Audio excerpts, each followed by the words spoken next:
Hola, ¿sabes en qué consiste el cambio de DF a Ciudad de México? No, la verdad no tengo mucha idea, solo el cambio en el nombre y ya. Sinceramente no.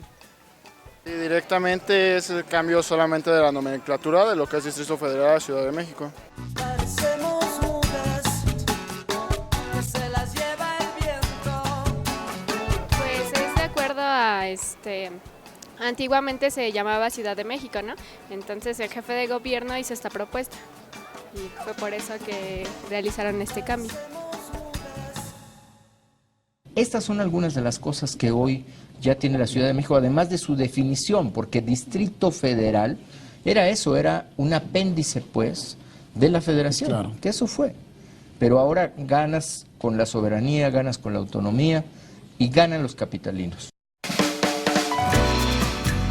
La Ciudad de México ha buscado tener mayor autonomía desde hace varios años.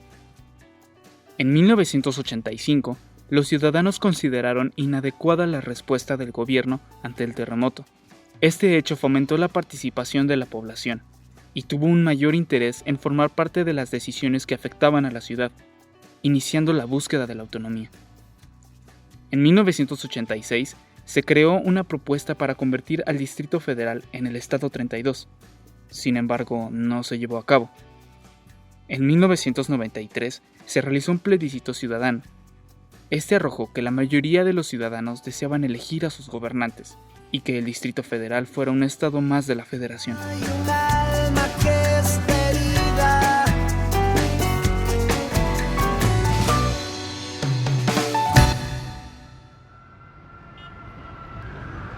Desde el 2001, el Partido de la Revolución Democrática, PRD, ha presentado propuestas de la reforma política ante la Cámara de Diputados y Senadores, buscando la autonomía de la ciudad a través de la modificación de leyes. En 2013, el jefe de gobierno, Miguel Ángel Mancera, presentó una propuesta de reforma política para la Ciudad de México, que al ser aprobada en 2015 por el Senado de la República, trajo como consecuencia la modificación de 52 artículos de la Constitución Federal, entre ellos el artículo 122, en el cual se define a la Ciudad de México como una entidad federativa que goza de la autonomía en todo lo concerniente a su régimen interior y a su organización política y administrativa. Con esta reforma, el Distrito Federal se convierte en la Ciudad de México, sin perder su cualidad de capital del país y sede de los poderes de la Unión. Las demarcaciones territoriales tendrán una nueva estructura. El jefe delegacional se convertirá en alcalde. Cada alcaldía estará integrada por un grupo de 10 a 15 concejales. Estas características distinguen a la Ciudad de México del resto de los estados del país, lo que la define como una entidad federativa sui generis. Lo más importante, tendremos una propia constitución. Yo estaré obligado a preparar un proyecto de documento de la Constitución de la ciudad. Un borrador de la Constitución. Sí, será el documento de trabajo del constituyente. Yo tendré que convocar a un grupo representativo de la Ciudad de México, no por fuerza política, no por colores, sino representativo de los temas de la Ciudad de México.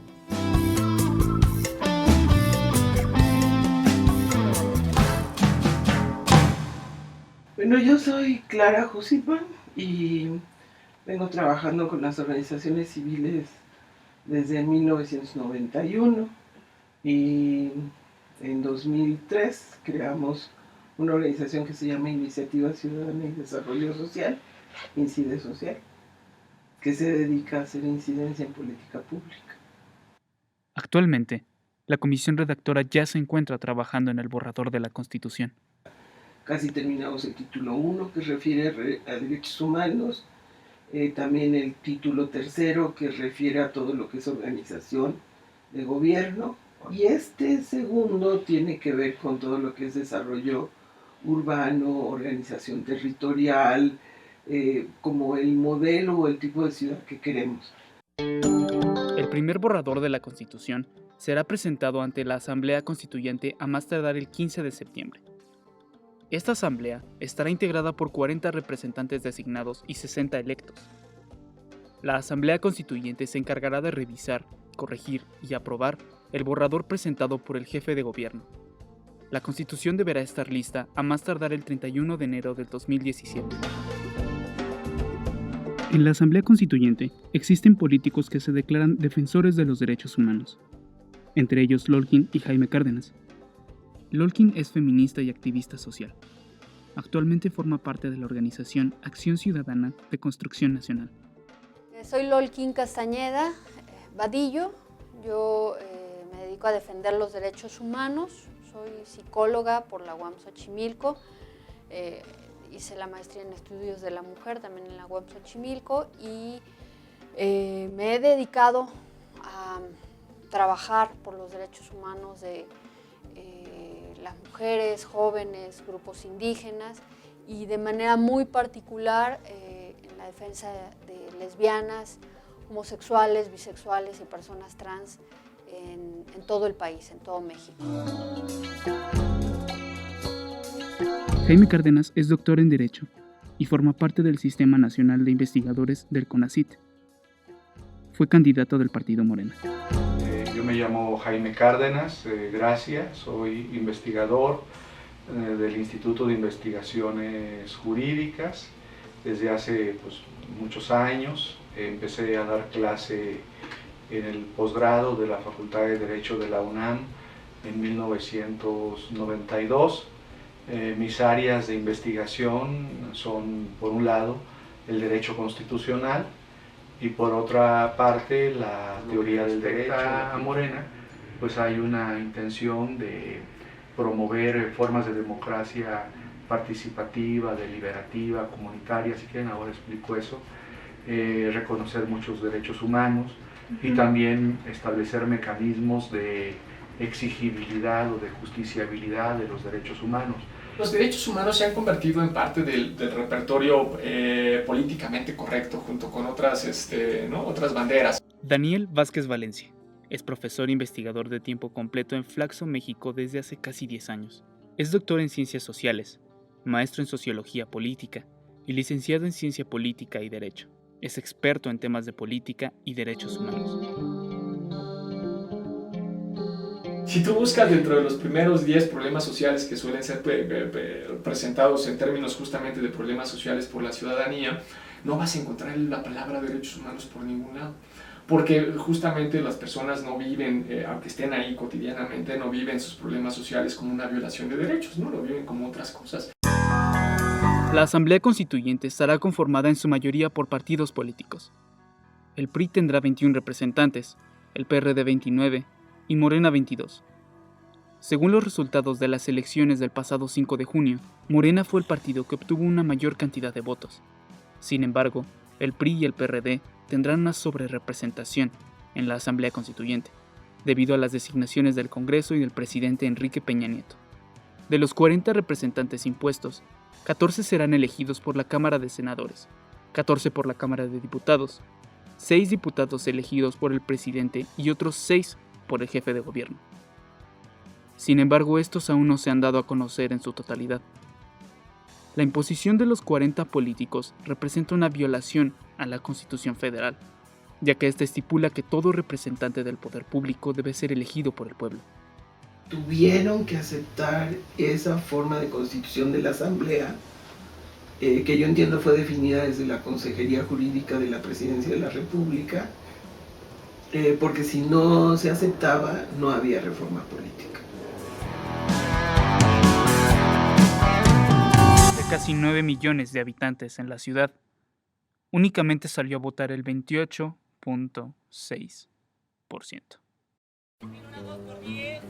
La Constitución deberá responder a las necesidades de los habitantes de la Ciudad de México y debe abordar los problemas que le interesan a la ciudadanía.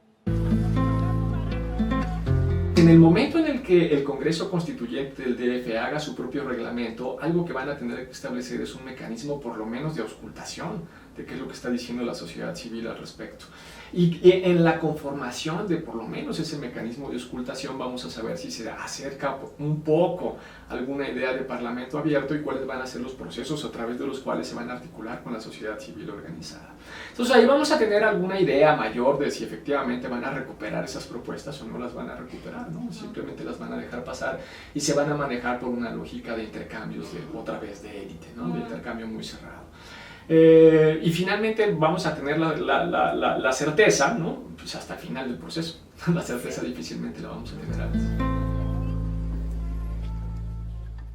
Yo creo que la población debe tener un rol importante de pedirle a la Asamblea que sea transparente, si pudiéramos que sus sesiones pudieran ser públicas y abiertas.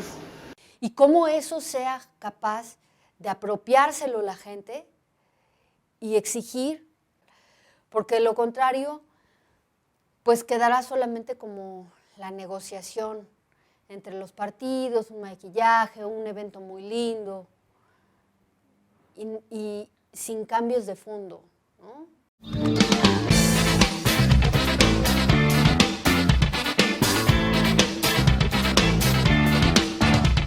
La Encuesta Nacional de Calidad e Impacto Gubernamental tiene como fin mostrar la experiencia y percepción de los ciudadanos sobre el desempeño del gobierno en México. Esta encuesta ha arrojado en los últimos años a la corrupción, inseguridad, pobreza y desempleo y salarios bajos como las problemáticas sociales prioritarias, quedando la inseguridad y corrupción como los problemas que más preocupan y afectan a los ciudadanos.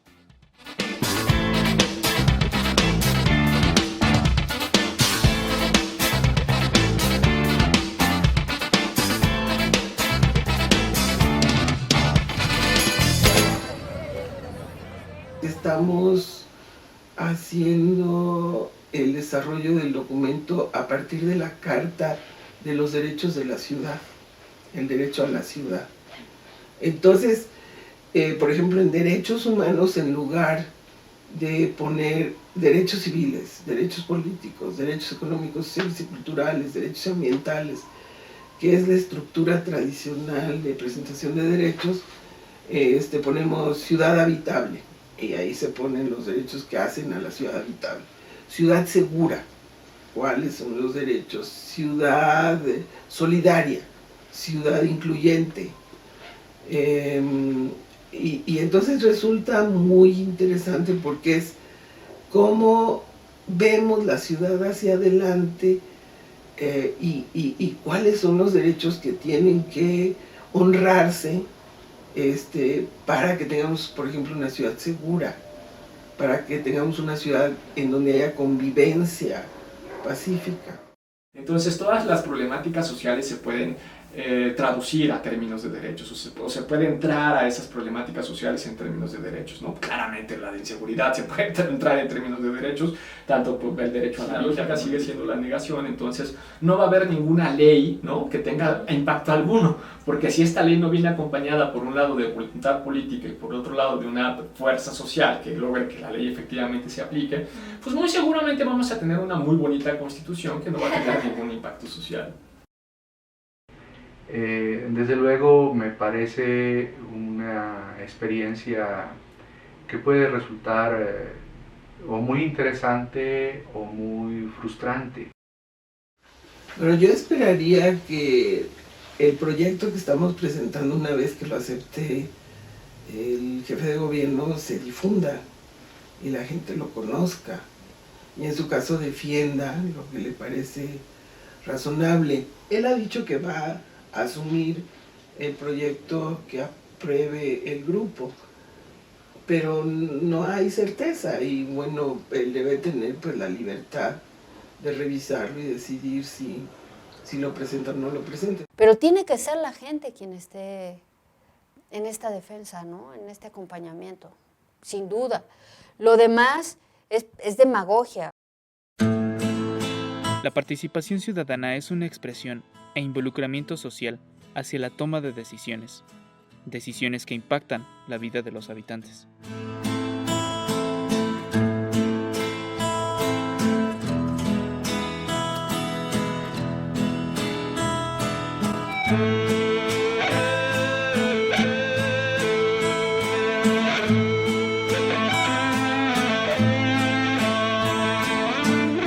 La participación ciudadana es posible a través de diversas vías. La protesta, las marchas y el paro de actividades son algunas de las vías. Estas son frecuentemente utilizadas por los habitantes de la Ciudad de México cuando sus derechos son violentados. Cuando no funciona la política de seguridad, cuando no funciona la política de vivienda, cuando no funciona la política de acceso al agua, etcétera, etcétera. Lo que tenemos son víctimas de violaciones a derechos humanos. Lo que hacen es administrar la protesta, tratar de aminorarla, ¿no? Tratar de hacer como que la protesta no existe. Muchas veces controlar medios de comunicación, alargarla sin demasiado sentido, encarcelar a los líderes, ¿no? Etcétera, etcétera. Y en ese sentido, estas víctimas, cuando se acercan a estas ONGs que funcionan como intermediadores, lo que tenemos también es un proceso de empoderamiento de las víctimas.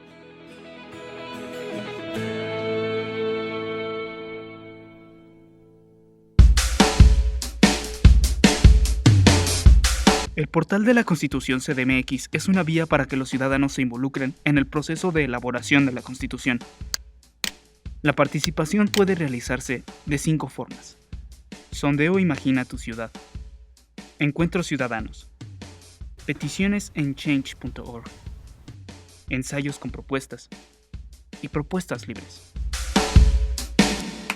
La dinámica de trabajo de la comisión redactora se divide en grupos de trabajo específico. Uno de ellos es el grupo de atención prioritaria, el cual se enfoca en grupos vulnerables. El objetivo de estos grupos de trabajo es escuchar las necesidades de estas personas. En la Constitución se definen varias figuras de democracia directas, varias de las cuales ya están en la Ley de Participación Ciudadana del DF. Yo creo que sí debemos de vigilar más a quienes escogemos como nuestros representantes y no dejarlos tan solos. Alumnos de diferentes universidades se han interesado por involucrarse en el proceso de creación de la Constitución. La Universidad Iberoamericana realizó un taller, en el cual alumnos de Derecho elaboraron una propuesta de Constitución.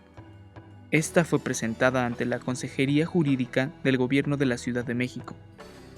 También se realizó el Maratón Constituyente Universitario, en el cual académicos y estudiantes de 20 universidades, públicas y privadas, se reunieron con el objetivo de debatir y aportar ideas para la creación de la Constitución. Estos son algunos ejemplos de que las personas se están organizando y participando.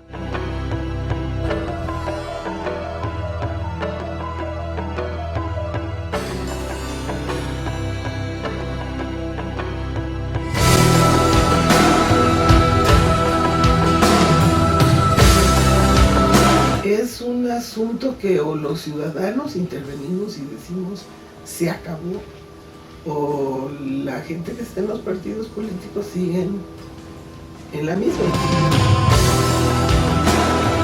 Por eso el llamado es a quien quiera sumar. O sea, debe quedarnos claro que la Constitución va a quedar lista con toda la gente, con poca gente o sin gente.